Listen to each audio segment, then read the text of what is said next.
비즈니스를 시작할 때는 여러분들이 먼 안목 그리고 숲을 보고 시작했으면 좋겠어요. 저는 이미 또 앞으로의 5년 후를 기대하고 있습니다. 앞으로 5년 후에는 저희 리더님들이 또 얼마나 성장해 있고 또 이 랭킹 안에 들어올까 기대됩니다. 근데 요 근래 한국 비즈니스보다는 글로벌 비즈니스에 대한 기대가 더 많아질 수 있는 타이밍이 왔구나라는 생각에 흥분되기도 하고 이미 많은 리더님들이 글로벌 리더에 대해서 비전을 품고 뛰고 있는 것 같아요.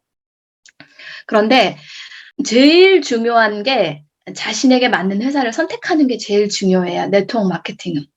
그래서 오늘 책은 랜디 게이지가 쓴 책에서 좀 발췌를 해봤습니다. 랜디 게이지가 했던 말 중에 좀 공감되는 내용이 있었어요. 우리가 회사를 선택하는데 네트워크 마케팅 회사를 선택할 땐 굉장히 롱플랜으로 선택해야 되거든요. 5년 후, 10년 후. 그리고 미국에서는 이미 이제 70년 된 회사, 50년 된 회사들이 넘어가고 있어요. 그러다 보니까 2세대, 3세대까지 상속권이 쥐어지고 있거든요. 그러니까 회사를 선택할 때 어떻게 해야 돼요?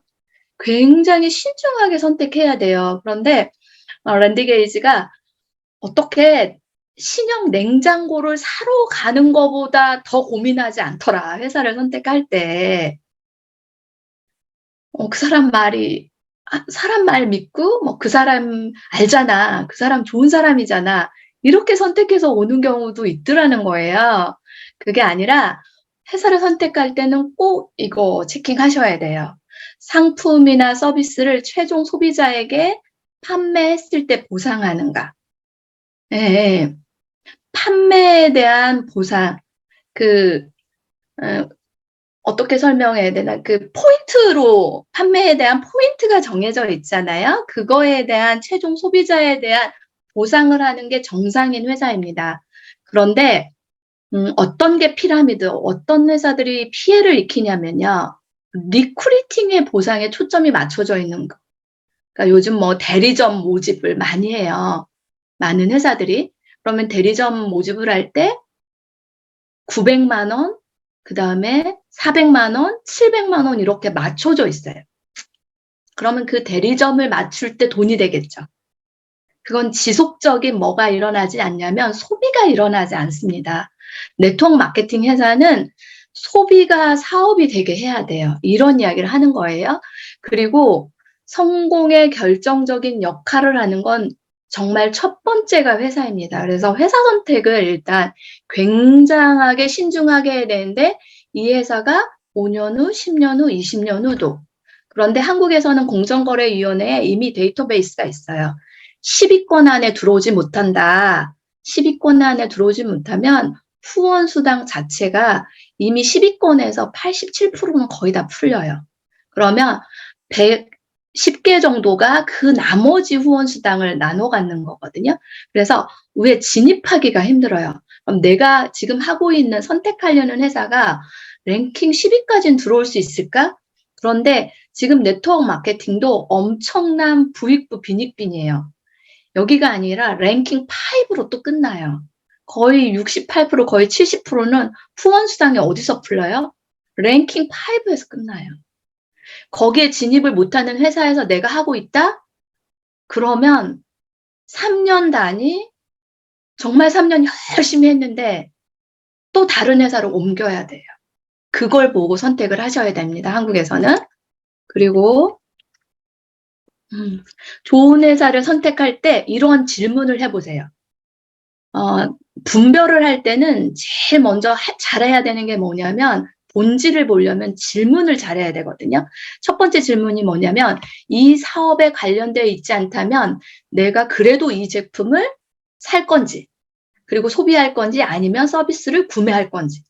제가 PM을 막 시작했을 때 저희 매니저님들한테 가장 많이 한 질문이에요. 교육을 받으면서 만약에 하다가 PM을 안 할 수도 있는데 PM을 안 하더라도 이 제품 비타민 미네랄을 너는 먹겠니? 이런 질문. 그러면 전부 다 오케이. 그리고 제 자신한테 질문해봐요.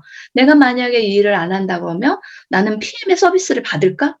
저는 오케이였어요. 왜냐하면 가성비가 좋고 일단 안전하잖아요. 그리고 독일의 유기농은 굉장히 세계적인 수준입니다.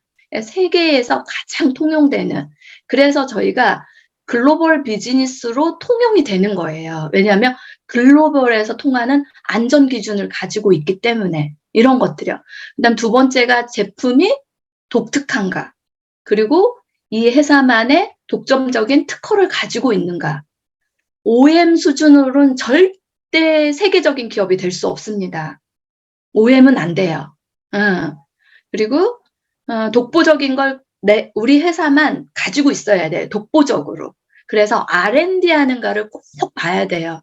미국의 네트워크 회사들은 이걸 기본으로 선택하거든요. 어떤 R&D 기술을 가지고 있는가. 저희가 가지고 있는 그 R&D 중에 NTC요. 가장 대표적이죠. 이거 어떤 회사에서도 팔지를 않잖아요. 그럼 세 번째, 제품이 소비재인가. 소비자가 아니라 소비재인가예요. 왜냐하면 계속 재구매 사이클이 돌아야 되는 거지, 어떤 한 번의 매출을 많이 쳐서 수당을 받는다? 그건 일시적인 돈입니다. 네트워크는 소비재여야만 돼. 그래서 그동안에 생활용품, 화장품, 그 다음에 건강기능식품이 주로 네트워크 회사에서 취급했던 상품이에요. 그렇지만 독점적인 기술 개발을 가지고 있는지는 꼭 점검하셔야 돼요. 요즘 PM이 분말형, 비타민이 잘 통하다 보니까 모든 회사들이 분말형으로 가더라고요. 그런데 너무 그러하더라. 액티바이저 색깔까지 어떻게 똑같죠? 깜짝 놀랐어요. 그런데 안에는 뭐가 달라요? 기술이 없는 거죠. 그리고 원료 자체요. 이런 건 흉내낼 수가 없습니다. 그리고 안전 기준이요. 이런 건 흉내낼 수가 없어요. 그러니까 흉내내는 것만으로도 통한다라는 건 한국의 네트워크 마케팅 수준들이 굉장히 낮기 때문에 사기를 많이 당하는 거예요. 그 다음에 네 번째요. 월간 판매액을 얼마나 올릴 수 있는 제품인가. 왜냐하면 대체 불가예요. 꼭 소비재로 돌아가야 되는데 이 판매액이 되게 중요해요. 제가 세제를 하는 회사예요. 그러면 판매액이 어때요? 굉장히 낮겠죠. PM 같은 경우 어때요? 지금 앞으로 올 추가 제품이 되게 많습니다. 앞으로 100년 동안도 제품이 계속 개발될 거라 그래요. 왜냐하면 저희가 가지고 있는 우수한 것 중에 LIST 연구소와 같이 협약하기 때문에요. 그래서 계속 신제품이 출시됩니다. 그래서 지금 들어올 앞으로 신제품이 머리 헤어 이렇게 그 모발이 강해지고 머리가 나기도 하고, 그 다음에 스킨케어 제품도 앞으로 들어올 거고, 되게 많은 것 같아요. 앞으로 지금 향후. 그러면 어때요? 월간 판매액이 지금보다 훨씬 배가가 됩니다. 이런 걸 선택하라는 거예요. 그런 걸 봤을 때 PM은 굉장히 앞으로 100년이 돼도 성장이 멈추지 않을 기업으로 뽑히는 게 맞는 것 같아요. 이런 회사를 선택해야 돼요. 그런데 요 근래 한국에서 지금 너무 기본들이 없는 것 같아요. 분별이. 이런 회사 중에, 직접 판매 회사 중에 후원 방문 판매와 네트워크 마케팅이 한국은 나뉘어져 있습니다. 일단 그 전에 방문 판매가 있어요. 방문 판매는 이렇게 우리가 야쿠르트 1대1로 이렇게 판매원이 방문해서 서비스하는 걸 방문 판매법에 들어가죠. 그 다음에 요 근래 가장 핫해요. 한국에서 후원 방문 판매. 후원 방문 판매는 이렇게 1단계, 2단계까지만 수수료를 지급해요. 인센티브를. 그리고 네트워크 마케팅은 세대에 상관없이. 그래서 네트워크 마케팅은 상속권에, 소비재에 대한 상속권을 주는 거예요. 후원 방판은 바로 버스트 라인을 주기 때문에. 그런데 왜 요즘 한국에서 후원 방문 판매가 핫하냐? 메리트가 없을 것 같은데. 그렇잖아요. 내가 1단계만, 내가 후원한 1단계만 받는다라는 건 메리트가 없잖아요. 근데 왜 이렇게 후원 방판이 요즘 핫하냐? 왜냐하면 네트워크 마케팅은 한국법에 35% 수수료가 걸려 있어요. 더 이상 줄 수가 없어요. 왜냐하면 그동안 너무 많은 사회적 물의를 일으킨 게 대표적으로 제휴 사태였어요. 주수도 회장이 얼마나 사기를 쳤냐면요. 그 수수료를 70에서 80%까지 수수료를 줬어요. 인센티브를. 그래서 그 당시에 퇴직금, 군 장교로 퇴직을 했는데, 학교 선생님, 교장 선생님 퇴직했는데, 내가 가지고 있던 퇴직금 5억, 6억 원씩을 어떻게 해요? 투자를 했던 거야. 투자를 하면 어떻게 해요? 수수료의 70에서 80%까지 캐시백을 준 거예요. 그러니까 엄청난 돈이 그 다음에 3년이 지나고 난 다음에 그때부터 자살이 하루에 한강에서 뛰어내린 분들이 하루에 1명, 2명이 계속 투자금을 회수를 못하는 분들, 그 다음에 그걸 회수하기 위해서 또 뭐 딸 아파트를 또 담보를 걸었던 분들, 이런 분들이 전부 다 멘붕이 왔던 거예요. 그래서 자살하고 이러면서 그게 사회적 물의를 이뤄서 그때 돈이 얼마나 들었냐면 2조를 사기를 했어요. 그러면서 네트워크가 얼마나 위험한지, 그래서 그때 우리나라 법에 35%를 걸어놨던 거예요. 그러니까 돈 투자를 하지 못하게. 그런데 후원 방문 판매는 1단계만 주기 때문에 그걸 걸지 않았어요. 그래서 75% 지금 80%까지도 풀리는 게 후원 방판이에요. 그러다 보니까 어떻게 해요? 투자금을 많이 모아요. 뭐 대리점 가는데 700만 원, 900만 원. 그 대신 그거에 대해 몇 프로까지 수당으로 줘요? 70%. 그런데 이게 3년 후, 5년 후면 그 대리점들을 모집을 못하면 어떻게 돼요? 돈이 회수가 안 되는 거예요. 돈은 5천만 원, 9천만 원 이렇게 투자가 됐는데 그거를 뭐까지?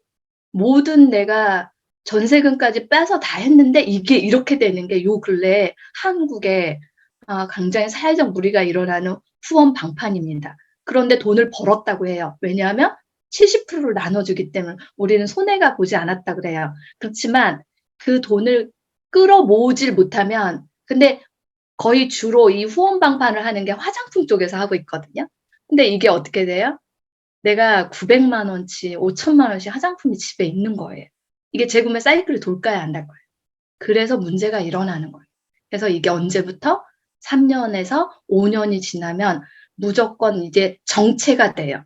그러니까 여기에서 이제 자살을 하고 너무 많은 리스크가 있는 분들은, 그래서 지금 한국이 가장 큰 문제입니다. 그게 실제로 이렇게 요 근래 자료로, 신문으로 많이 나오고 있어요. 코시코 뭐 지금 5년이 됐는데 여기도 마찬가지로 후원 방판으로 했는데, 여기도 지금 고발 상태. 그리고 우리나라에 이제 지금 예전에는 아이 회사, 아이덤, 아이덤 회사, 이 회사 돈 많이 벌었다. 엄청난 뭐 유튜브만 틀면 되는데 요즘 유튜브만 틀기만 하면 너무 많은 피해 눈물로 뭐 계속 이게 쏟아져 나오더라고요. 왜냐하면 지금 3년이 넘어가기 때문에 그래요. 그 전에는 참 안타깝죠. 근데 요 근래 또 뭐 대마 화장품으로 또 굉장히 후원 방판으로 핫하더라고요. 왜냐하면 이 아이 회사에서 또 옮겨가거든요. 정체되는 걸 못 견디니까 또 옮겨가는데, 아이 회사가 성공하면서 거의 화장품 업계 후원 방판은 다 이쪽으로 변질되고 있는 것 같아요. 대리점주를 모은다 해서. 그래서 일시적으로 돈은 많이 되는 것 같지만 그 대리점주에 대한 게 너무 많은 피해를 일으키고 있는데, 요즘 대마는 저는 너무 쇼킹하게 보고 있어요. 한국 최초다, 전 세계 최초다 있잖아요. 분별을 너무 잘해야 돼요. 화장품하고 바르는 거, 먹는 거는요, 제일 중요한 게 안전입니다. 제가 예전에 화장품 할 때 제가 대전에 그분이 그 방판 조직의 리더였어요. 그분을 리크루팅하는 과정, 이분이 너무 멘붕이 와 있는, 공황장애가 와 있더라고요. 왜냐하면 자기가 그 판매 조직을 가지고 화장품을 팔았는데 시간이 지나서 고소고발이 된 거예요. 그래서 법정까지 갔는데 나중에 판결이 났어요. 수은이 너무 많이 들어있어가지고 그 화장품에서 자기가 제품을 판매했던 그 조직에서 태아로 너무 많이 문제가 일어났던 거예요. 장애. 그게 실제로 화장품에서. 이분이 살 수가 없는 거예요. 그래서 사실은 메리케이 화장품에 들어와서 판매를 하려고 했다가 교육까지 받았는데 그때 너무 많은 정신적 충격을 받아가지고 그대로 이분이 못 하시더라고요.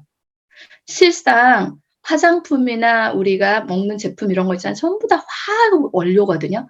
그래서 안전이 중요한 거예요. 대마요? 핫하죠. 한국 분들은 너무 핫한 거 좋아하는 것 같아요. 그거보다 안전 기준이 중요한데 임상을 거치는 건 최소 사람들에서 임상에서 나오는 건 있잖아요. 15년 이상 걸려야 돼요. 우리가 존슨앤존스를 굉장히 안전하다, 그 기업을 좋은 기업이다 생각하는 이유가 뭐냐면 존슨앤존스가 100년이 지나도 어린아이가 사용해도 아무런 문제가 없기 때문이에요. 네, 제가 알고 있는 박사님들한테 이 대마에 대한 이야기를 했더니 깜짝 놀래요. 어떻게, 그건 나중에 어떤 결과가 나올지 모르는 물질들이다. 너무 위험한데 검증하지 않아. 너무 한국 분들 빠르기 때문에요. 그래서 이런 굉장히 위험한 것들이 그동안에는 가상화폐, 비트코인 이런 걸로 너무 많은 피해가 일어났는데 요즘은 이제 비트코인 피해가 너무 많다는 걸 알기 때문에 다시 물류로 왔는데 이런 쪽으로 화장품 쪽의 물류를 후원 방판 쪽으로 해서 사기가 너무 많습니다. 이걸 기본적인 걸 우리가 분별할 수 있어야 돼요. 롱플랜에 기본이 없으면 흔들리게 되어 있어요. 네. 제가 홍선영 매니저하고 이야기하다 이 이야기를 했거든요. 요즘 테란노는 너무 좀비들이 많더라. 이 유통의 꽃이 테란노잖아요. 한국에 유통회사들이 테란노에 다 있잖아요. 근데 정말 어떻게 사람들이 마지막 세대는 좀비가 된다라는 게 제가 보는 게 뭐냐면 이건 내가 알아. 이건 피해를 주는 건 줄 알아요. 그런데도 해요. 그런데도 사람들에게 사기인 줄 알면서 이걸 피해가 주는 줄 알면서도 너무 자신 있게 설명하는 거예요. 왜냐하면 내가 돈을 벌기 위해서. 저는 이게 좀비라고 생각해요. 그래서 제가 홍선영 매니저한테 우리 지금 유통의 마지막에 좀비들을 굉장히 많이 앞으로 보게 될 거다. 그러니까 어떻게 하지 않으면 분별하지 못하면 굉장히 많은 피해를 입게 되기도 하고 다른 사람들을 나도 모르게 피해를 주는 경우가 돼요. 그래서 굉장히 분별력이 중요하다라는 이야기를 해드리고 싶었어요.